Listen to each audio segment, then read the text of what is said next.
just here to check out the truck. Sir? I'm just here to check out the truck right now, see what that's... Oh, yeah. I've got 2 daughters.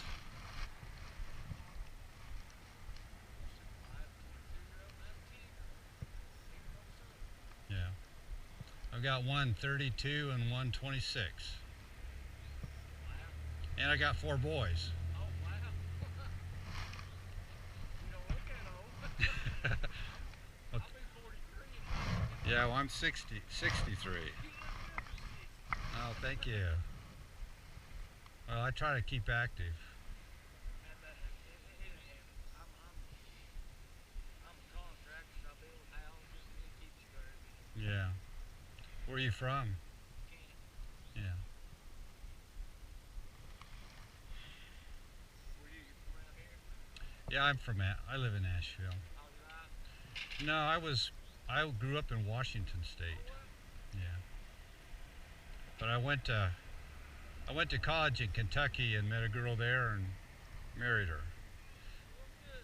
I'm not married. My girlfriend, my father-in-law is he's been a Baptist preacher for about 30, 40 years. Yeah.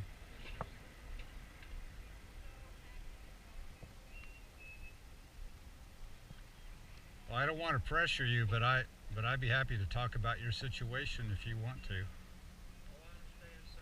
And, you know,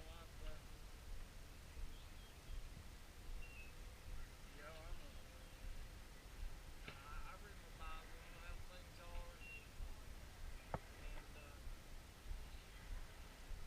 certain situations make certain things different. I know it's hard to understand. Yeah. Even for me right now, it's hard for me to understand. Yeah. It's rough.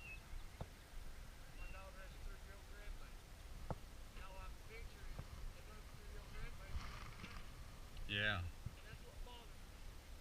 But there's circumstances behind this that, you know, it might cause her health problems if this don't happen. You see, there's other ways to look at this. Yeah, I understand that. She's believing compulsively Oh. for this. So this has got to be some kind of gun that's going to kill her. Oh, she's got a medical problem. Well, you see, Yeah. I jumped out the truck and I got pictures of this. Yeah. I'm not left the truck long, dog. Ain't been going through this whole losing the dog. Yet people like y'all don't understand that. They're going to judge me. Yeah. And I know my Bible says judge them. No, you don't judge me. Yeah. And God's greatest gift is freedom. Freedom. Right. And see, I know this stuff. Right.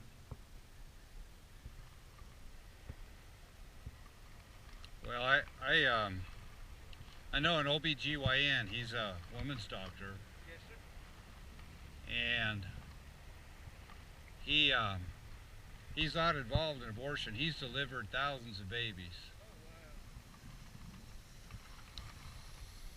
and he'd be willing to see your daughter and talk about her medical condition, and maybe there's a way he could find that she could protect her health and let the baby live both. I mean, that's very understandable. And we've got good doctors that we went to. And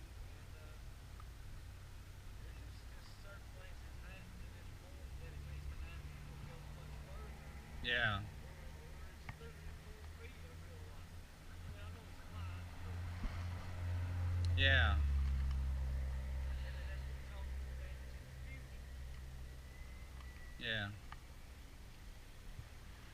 I know there's a friend of ours, she was pregnant with twins, and they were born prematurely and died. Twins. Yeah. Mama had 21 kids. And she got pregnant again, and now she's on complete bed rest because her cervix is weak, and the doctor did a couple stitches to try to keep that closed up. And How you doing? Fine, sir. hey, Do you remember me? I sure do. Did security defense? I sure do. This guy used to be a security guard at the other abortion place. I got saved 2 years ago. And he became a Christian 2 years ago, if you don't mind me Right. saying that. Right. Well, good. Hey, give me a call. I will. Take care. Yeah, you can find my number. Yeah, oh yeah, I know you. All righty. Take care. Hey, stay safe. So he was a security guard for years over at the other abortion place on Orange Street, and we used to give each other a hard time. See what happens. Yeah. He met with me at McDonald's once, and he was so nervous he wore a bulletproof vest. He could hardly squeeze into that booth with that hard vest on. Hey, you changed the plan, or you had to change I don't know. It wasn't me. it. Good Lord. Yeah.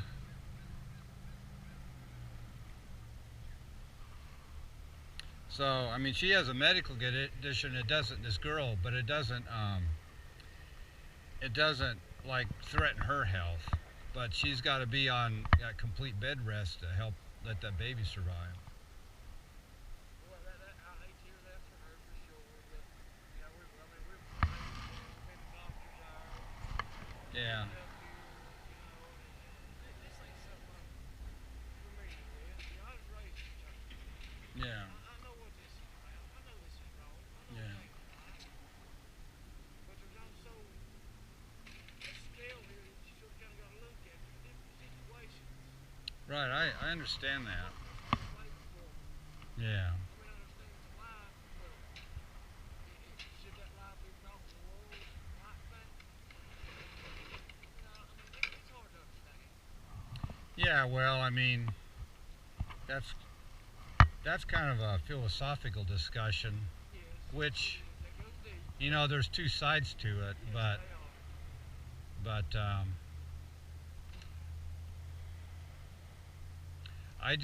I believe that a person's life begins at fertilization, you know, at the very beginning. Well, sure. And even though it doesn't look like a baby early on, It's it's still an individual human being, yeah. It's alive. Right. And there's rare circumstances in a life, in my life and our lives, when we would take another life to defend, you know, in self-defense. That would be one situation, in self-defense. And or in just war, yeah. And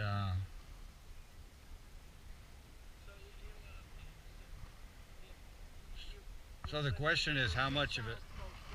So the question is, in any situation, is what is the threat? You know, is this baby threatening my life? And you know, some women would decide they would take that risk. They would say, well, what if it was a 2-year-old and that 2-year-old was threatening my life? Do I want to take that risk? Yeah. But we have a different attitude towards children before they're born. I mean, most people do. Yeah. But my goal would be to do whatever's possible to preserve both of them. And that's